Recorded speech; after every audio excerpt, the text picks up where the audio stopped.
Aaron Rodgers officially a Steeler, but now we've seen the deal. You see him signing it right there. Oh, he cut the gray? Okay. He cut the gray? I don't know. He's got a ring on that finger, though. We will find out. Hey, but Rodgers signed for just $13 million. So when you think about everybody the Steelers could have acquired this offseason, now we have the full picture. Geno went for $37.5. Darnold went for $33.5. Justin Fields for just north of $20 million.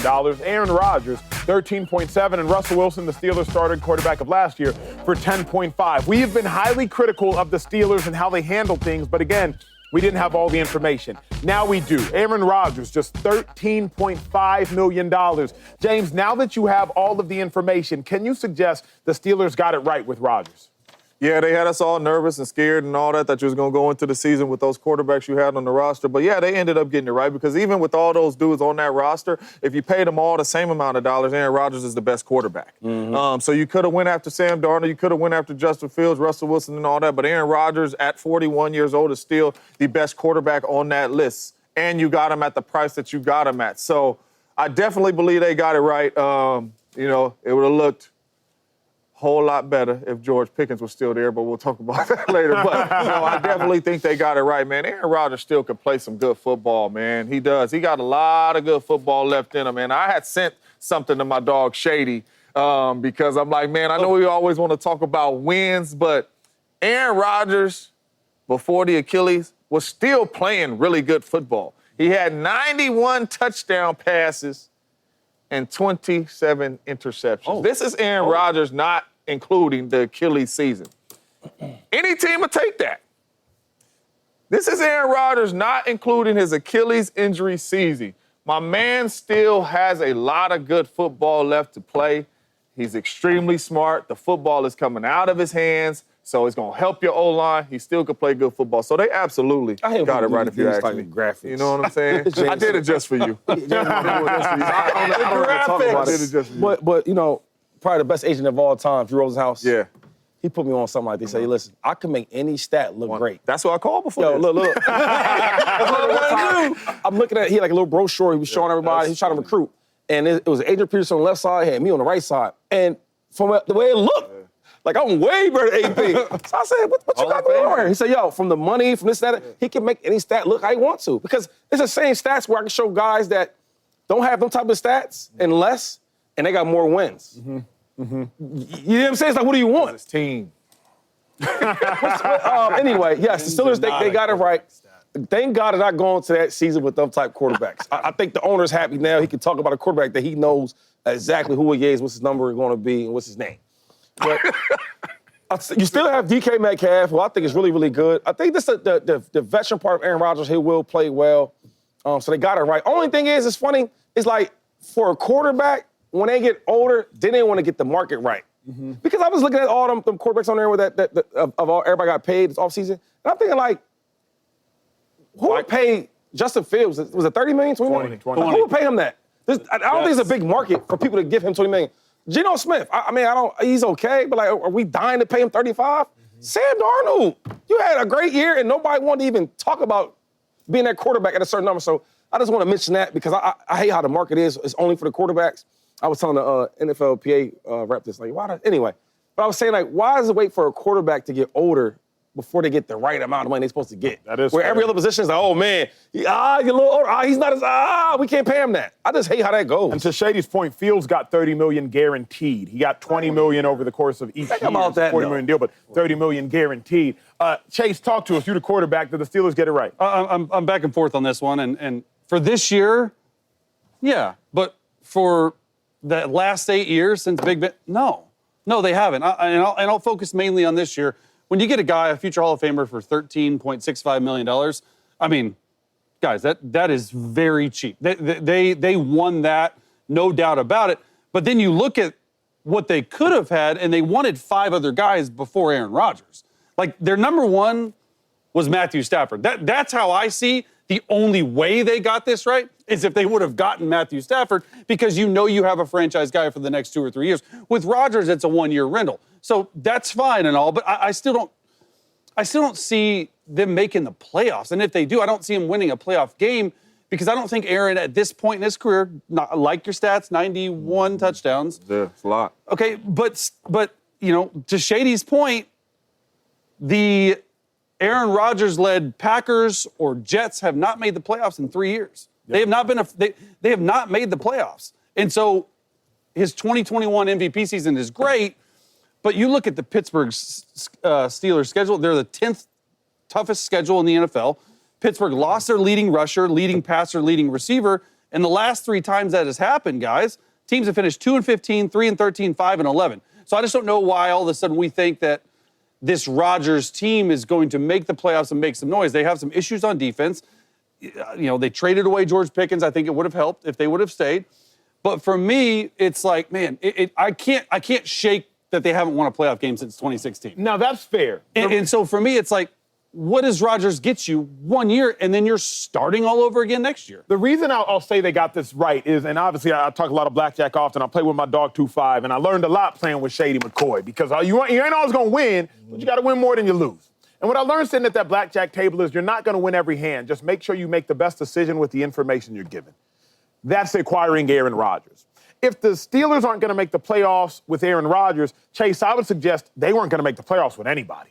Because if you don't believe they're going to make the playoffs with Rodgers, they weren't going to make it with Justin Fields. They weren't going to make it with Russell Wilson. They weren't going to make it with Sam Darnold with the new system and Arthur Smith as a coach. They weren't going to make it with Geno Smith, who didn't make it last year with the Seattle Seahawks. So at least Aaron Rodgers gives you the best chance at success. Now, I agree. I don't know how great a chance at success it is, but Aaron Rodgers is probably the best quarterback even right now on that list. Maybe you could suggest Russell Wilson on that list, and he's the second cheapest. Second cheapest. So if I can get Aaron Rodgers for $13 million and you got Geno Smith for $37 million and even more than that guaranteed, so you got Geno for 2 years and I get Rodgers for 1 year and I can get him again for another year, that to me is the best decision. I get it, but no one else wanted Aaron Rodgers. There were other teams wanting Geno, Sam Darnold, Justin Fields. Yeah, but they never made the offer. They were riding with JJ. And so they never made an offer. So if you only have one team bidding, of course you're going to get $13.7 million. I sat up here, I was like, man, Aaron Rodgers at least needs to get 20-something. So all these other guys had a market. So really quick, who the best quarterback on that list? Rodgers. And the Steelers got him for the cheapest. Yeah. How can we even go and circle around all these other stuffs and say they didn't get it right? They got it right. And you could have got lucky and got it right. He's the best quarterback up there. He's the oldest quarterback up there. He's the slowest quarterback up there. And all these dudes up there ain't messing with Aaron Rodgers, and they got him for that much money. Playoffs and all that, we just talking about did they get it right? Maybe for this year. That's all that matters, though. We can't talk about next year. We don't know it. It's not all that matters. And you're the first one on the show to say it, and I agree with you. They've been stuck in QB conundrum forever, it seems like. And so at least with some of those other guys, maybe Russell has 2 or 3. This is Aaron Rodgers' last year. So we say. To your point, so we say. Okay, yeah, you're right. That's what I'm thinking. Based on the contract, it's not a 2-year deal, all this stuff. They have to start over from scratch again. Let me ask you this, though, and Chase. they can't get out of this cycle that's spinning. But here's the question, though. Hold on, James. Because what I'm suggesting is, what was the alternative?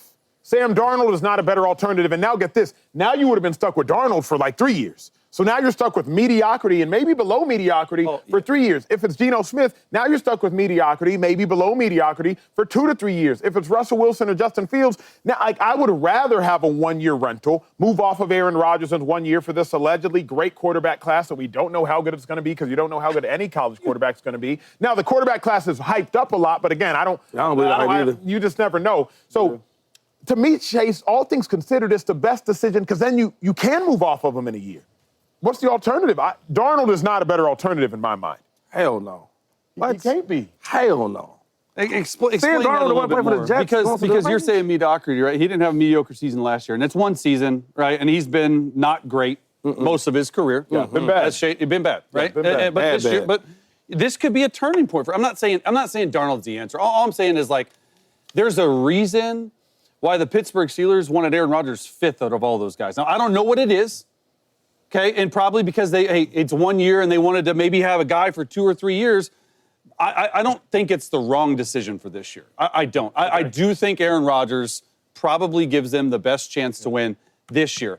I'm just saying, can you get out of this cycle of constantly spinning your wheels over 500? And there's not a quarterback out there, so I get it. It's just They haven't developed that's my bigger issue. Got it. Can I ask you a And there's question? no way out after Rodgers, because then what are you doing next year? Let me ask you a question, because we keep saying fifth, right? So you had Well, a chance. Russell Wilson, he ain't want to sell his house, nothing. He had an apartment there with him and Sierra Stafford was after he one. sold his house and all that type of stuff. And Pittsburgh kept telling him, we don't want you, we don't want you, we don't want you. They easily could have gave Justin Fields $20 We know million they offered Fields, they a year. offered Darnold. That's what we Right? know for And they certain. wanted Stafford. Yeah, but I Stafford don't- was their number one. Everybody wants Stafford. Exactly. All right, Can so you- yeah, true. that's Stafford three gone. already. We knew Stafford wasn't going nowhere. But how can we sit here and say Aaron Rodgers was the fifth dude that they wanted? That's literally what we just told But the you. thing is Stafford that- was one, Fields two, Russell, Well, we know Darnold. Chase is where Stafford can't. The reason I was you can't count They wanted Stafford. Russell over Aaron? How can we say I don't that? think so, yeah. You don't think Russell's a better quarterback right now? I think they wanted I'm talking- Aaron, but it's more of like he got so much with him. Like, yo, I'll be on your team, but I need some time. You talking about Rodgers? Yeah, so I think if Rodgers was down to sign like all the other quarterbacks, he might have been the number one option. But he got lots of with him. He took all the way down to minicamp, OTA. Yeah. Was he retiring? Was he Yeah, not? so Was- like He's gonna be that there had a lot tomorrow, to do with I feel like the option and the picks too. Yeah. You know what I'm saying? Like Yeah. that matters. This is, I mean, now that we know how it's all played out, we will see how it will all ultimately play out. Halliburton only scored 5 points in the first 3 quarters last night, and the Pacers lost the game. However, the series is tied 1-1, headed back to Indiana for Game 3. Here is the superstar, some would say, Halliburton, after the loss. You got the split, you feel good about that, but we definitely wanted to play better tonight. I think our processes need to be a lot better for us to be successful here. So, it's still a race in the first to 4. So we're going to our home court, tied 1-1. Going back, tied, they feel good. At least that's what it seems like. But Slick, how should the Pacers feel going into Game 3? Confident, but conscientious. Of? Confident, conscientious about the fact that they have not played anywhere close to their best basketball, and they have to do something about the live turnovers. They've played reckless, and while playing fast is part of their formula, the fact of the matter is you're in the finals and you're playing against an OKC team that hawks the hell out of the ball at all times. Now, there's a reason why they led the league in the regular season and have led in the playoffs in steals. But even so, 24 steals in 2 games is a ton. And as I'm watching these games, a lot of them are just inattention in transition. There are times where, go fast, but be aware that you're in traffic. And the way OKC plays, somebody's always trying to sneak up behind you. Yeah. It would be like if I'm here talking to you guys, and James Jones has a history of looking at my notes. I'm not even making this up. This is true. Has a look. That, you know what? I need to be a little more conscientious and keep my notes right here while I'm talking to you cats. That's all. I was right? a really good cheer in school. That's what Indiana, they just need to tighten some things up. But you go home and realize, hey, it's 1-1. We're back at our crib, and we have not played our best basketball. And until OKC proves to me without a shadow of a doubt that they're forcing them not to play their best basketball, or they're going to dominate with Indiana playing a more efficient style of basketball, then I will buy that this is impossible for Indiana. It's just a matter of when, not if. Yeah, they should feel really good about themselves, it being 1-1 going back to the crib. But they should not be super confident by the way they playing. You know what's crazy is every single team that OKC has played in the playoffs this year, probably besides the Nuggets going Game 7, even the Nuggets, we all say, they ain't playing their best basketball offensively. Why, Slip? You got to give that Because defense some OKC's defense is just different. The way they playing basketball right now is just different. But every single team they play, we're like, man, this team don't look the same. We got to start saying OKC is just like that and this defense is just like that. I'm not high on Halliburton's both games. I'm not. 14 points, and I'm saying 5 points. I'm not even giving them 12 points late in that game like Acho and them giving. It's 4 points and 5 points, right? That's not even double digits in 2 games. And we keep saying that about every team OKC's playing. Their defense travels. Their defense at home is elite. They are an elite team. You definitely should feel good. It's 1-1. Any team going back to the crib that got home court advantage at 1-1 should feel good. But watching those two games, I can't sit here and say I feel confident and feel good by the way they playing. They should feel great. You're not watching. They should feel great because it's 1-1. I'm going to take the first sentence of James's take. That's all I need. Because it's 1-1. Ultimately, I don't care about everything else. I don't know if y'all ever been, going through things financially, looking at this, looking at that, and then you get that tax return back. And it's like, oh, I could take that trip I didn't know I was going to take. Like, it don't matter what else happened the whole year. Once something occurs that atones for all the sins of the past. Halliburton hitting that shot at the end of the game, won the game. Feel great.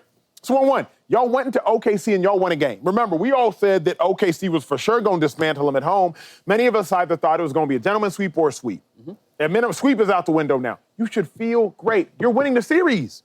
You're winning the series. It's 1-1 and you going home. Now all you got to do is win one at home. Then you still feel great because now it's 2-2. Then all you got to do is go steal another one. Like, James, the Thunder are in the worst position. And the Pacers are in a great position right now. They've won the game, and the Pacers feel great because I think Carlisle is in their heads. To Slick's point, I didn't think about it until Slick mentioned it earlier. Why would Carlisle pull the starters out down by 17 with 4 minutes left? But against the Knicks, when you came back to win game 2, you were down by 15 with 4 minutes left. I had to go fact check it. Carlisle, you don't pull your starters out then unless you don't want the Thunder to actually execute beating all of your starters because then mentally they will feel as though they accomplished something, like we actually beat them. Instead, Carlisle's like, nah, y'all didn't beat us. We took our starters out the game. Like, it's the mental warfare that Carlisle's been playing since the series started. Why would the Thunder not start the lineup that had them go 12-4 and cruise all the way to the NBA Finals? Instead, you want to pull Hartenstein and start Wallace. Carlisle in their heads, bro. That's why, to me, I think you should feel great. Oh, yeah? That what you think? All right. So we beat them from the first 3 quarters, but they ain't get to the last quarter. That's in their heads? It's in their heads. I'm just going to just answer the question. They should feel good. They should feel good because they stole the game at home. I think once the road team steals the game at home, then now, okay, the playoffs has arrived now, right? Now you go back home. If you take your home court advantage, you have the advantage. Now, right now they have the advantage, right? Because OKC's doing catch-up right now. They're trying to catch up, right? We just tied the momentum up. But I would favor the Pacers just going back home. But I just think, man, this, and I didn't answer your question because that's what we do on this show, but this is over, man. They're a better team. You squeaked out that first one. God was on your side. God wanted more playoff basketball or in finals basketball. Because there's no way I should have won that game. But you did, cool. All I'm saying is our star player that we say is a superstar, we argue every day, Izzy, he ain't been showing up. Sure. First game, he got some, he's been living good. Get that last shot, boom. But like James talked about, last game you had 5 points in 3 quarters, and this is the finals. You'd say how much he got on his assists. He had 5 assists, 6 assists. Yeah. He had 5 turnovers to go with that. 6 turnovers. You get what I'm saying? There's not a place where I see these guys winning. And then you look at the box scores, and I forget the box scores. You watch the game, it's like we're trying to win with committee. All right, look, this game, I need you to give me 15. Yo, you give me 12. I never seen a championship team win like that. Have y'all? Because I could be wrong. I'm never always 100% right. I'm like 89%. 89. You have to go back a while. 98%? 79. Yeah, no, I'm 89.9% right. Numerous times. But I'm trying to figure this out. It's like, I haven't seen a championship team have a college DNA.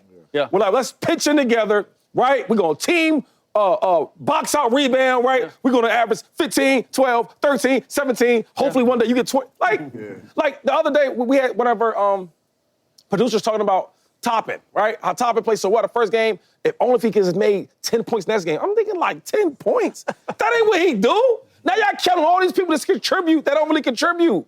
It's crazy to me. Let me ask y'all this. Ask me, because I know my money's going. But before this series started, y'all each, I assume, would have said the Pacers would win 1 game. Yeah, I said gentleman's sweep. Right? And you said? I said one or maybe 1 game. 2. No doubt about it. Right. And the game y'all would have said, because I think we had these conversations off air. I said they're game probably 1. going to win. Oh, you said 1? Remember I was the only one that said, hey, they got to win by game. You thought they were the Philadelphia 76ers against the Lakers. I said that. But conventional wisdom would suggest they'd probably win 1 game at home. Like, you lose the first 2, then you'd go home and you'd win 1 game at home, Push right? it to a 5th game. No doubt about it. That's just conventional wisdom. You lose the first 2 at OKC.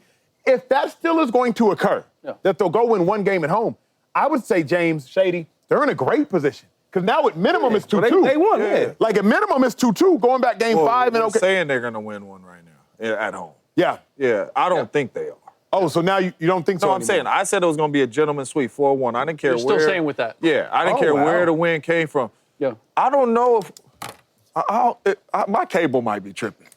No, my TV might be blue. Yeah, that worked. I see what you said. Because what I'm watching is two totally different teams. I don't, like Shade said, I don't care about box scores. I don't care about nothing. And we could talk all we want about Halliburton. When I watch these two teams play, they play better than them really for one possession with 0.3 But seconds James, left in the game. let's go this way. You can't say that. You can't say That's that. what it's been, you though. don't come back from 20 in the fourth quarter and say that it was just one shot. But that they've you been getting dominated, Slick. Not in the fourth quarter, not of game 1. They turned the tables so I on give them in one the fourth quarter quarter instead of one possession. Okay, but here's the thing. If you can make it again, look, I'm going to go based on the body language and what the Oklahoma City Thunder are saying after winning game 2, which was they weren't happy. They knew they put themselves behind the 8 ball by losing game 1. However, they lost it. And the fact of the matter is, they're 4-3 on the road. They're not nearly as formidable on the road as they are at home. So, and then I look at Indiana, and to answer your question, Shady, San Antonio Spurs won this way. Like, as great as Tim Duncan was considered, they got it from a multitude of players. This when he was older, or this was when he was younger? What's that? Older, I mean, right? It was such a long stretch. It was when he was older. But he was 14. he was like a 25-12 guy. Like, he was never Hold 35. on. Hold on now. Like you said, like it's nothing. I mean, who else is getting 25 and 15? We said 25 and 15? Indiana is unique in terms of who's going to get the 25. I don't know. It might be Aaron Nesmith. See what I'm saying? might be- That's like, come on. Look, just because you don't know these names doesn't mean that they're not capable of it. I'm watching at what they have done through the course of the playoffs. This is what Indiana has consistently done against teams that were supposedly better than them. And you can say the injuries, but the reality is, people were questioning, are they going to beat Milwaukee? I mean, that was a question, right? Cleveland, there's no way they're beating Cleveland. New York, they're not beating New York. Like, they haven't been favored throughout this, and they've beaten teams the exact same way that they won game 1. And we've also seen teams lose the same way. Remember, the Celtics dominated the Knicks the first 2 games of the series. However, the Knicks had wins. Because all of a sudden, the Celtics, who dominated the Knicks the entirety of the game, in the fourth quarter, they fell apart and the Knicks won. And ultimately, the Knicks won that series. Obviously, an injury occurred of which we don't know, nor do we wish or hope. Final thoughts. The only thing is, like, there has to be somebody that can answer the call. You brought the Spurs, right? If the Spurs need a bucket, Pop could dial up a couple players. I know he can get it done. You would think that Siakam can get it done. He's struggling a little bit. He's playing okay. Halliburton, you would think he can go out there and he's been struggling. So my thing is, when I keep calling the NBA versus the college guys is, in college we let's find a way to score. Let's use everybody from 1 all the way down to the 9th guy on the bench. When you look at that OKC, they have a guy. If it gets tight, we know where we're going with this ball. That's why if you watch the game, he had 34 points, SGA, but he got everybody involved early, and then he finished it off. The Pacers don't have that. So when I'm watching, it's like, man, it's so much pressure. We got to find who's going to be the guy to score for us. I would agree with you 1,000% if they were coached by anyone other than Rick Carlisle. Because my confidence is Rick Carlisle is going to find that guy. He's going to find that matchup. All right, man, we're going to see. It's different when you got Dirk down. Hey, throw the ball to Dirk. Let's get the Dirk. You don't have them Dirks. Yeah, but they found Jason Terry. Okay. Exactly. Well, we're going to find out. JJ Barea.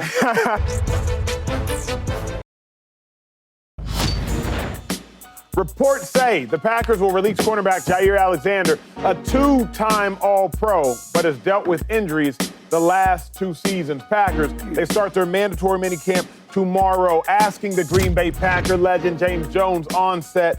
James, Jaire Alexander release, big deal or no deal? You know that team well. It's a big deal. I'm not one of them players. I don't care about baggage, anything come with you. It's an all-pro player, man. Off of your team, off of your roster, at a spot, to be honest with you, that's probably a soft spot on our football team. When you look at the corner spot, you lost Eric Stokes, who was a first-rounder to the Las Vegas Raiders, and now you're going to lose Jaire Alexander, after you release him. You signed Nate Hobbs, who I believe is a really good player. You still have Keyshawn Nixon over there, but corner is going to be a spot for the Green Bay Packers that I'm going to keep my eye on this season. But this is an all-pro player, man, that you can kind of run different coverages with too, Acho, when you got a guy out there that can lock down. We know we've seen this dude lock down plenty of times with Justin Jefferson, and take Justin Jefferson out of the ballgame and get in Justin Jefferson's head. He's the leader. He's a dog out there. This is going to be a big blow on the defensive side of the ball for the Packers, especially a team that has a chance to go compete for a championship, man. I think this is going to be huge for them. We're going to see how it plays out. I think it's a big deal. Anytime you lose an all-pro player, regardless of position, it's a huge deal. And some people are going to say, oh, he's not the player he once was. It's availability, right? He missed 20 games in the last 2 years. It's not that complicated. They wanted, and I say they, Green Bay wanted someone that they knew was going to suit up. And be honest with you, when you're watching this defense and Jaire Alexander's out there at corner, it is a completely different defense. Agreed. They literally man him up and say no safety help. He can shut down the best of the best. He can still play at a high level. It's just his availability, right? Your best ability is availability. So, yes, they got worse. That's what I say. Do you get better or do you get worse when you lose a guy, right? They got worse by losing Jaire Alexander. I'll keep it quick. For me, the reason I have an issue with it, I'm curious with Matt LaFleur. I think Matt LaFleur and Jaire Alexander were at odds far too often. And to me, the best coaches, they know how to deal with the different types of personalities. Remember when Jaire Alexander got suspended a game because he went out there with the captains for the coin toss in his hometown of Charlotte, even though he's not a captain. And so Matt LaFleur suspended him the next game. They've been at odds ever since that moment. I'm not sure how many of those games Jaire Alexander missed due to injury. Could he have played otherwise? So to me, Matt LaFleur, I'm just wondering, like, you're going to have a whole bunch of different personality types like Andy Reid. I would like to have seen them keep Jaire Alexander. Yeah. This is a big deal. You're losing an all-pro player, really good cornerback. You're going to need him. We talked about how the Packers been struggling against good teams. Well, why not get an all-pro type cornerback to play them games, right? And another thing is he talked about missing a lot of games. Well, some of that's because issues with the coaches, issue with the contracts. Yeah, maybe he was more healthier than people thought, but I'm not going out there and put my life on the line, my body on the line, when you don't want to give me the deal that I deserve, but you'll pay a quarterback in his first year because of he's a quarterback. You see what I'm saying? This thing is bigger than me, man. This thing is bigger than me, dog. For real. Jaire, look, real quick, I don't want to give you a message, but this message the little birdie said, the Eagles will give you that money you want. Take us to break. That money you need, come to Philadelphia. We gonna treat you good. Eagles could use Bills? a cornerback. Bills could too. Ooh.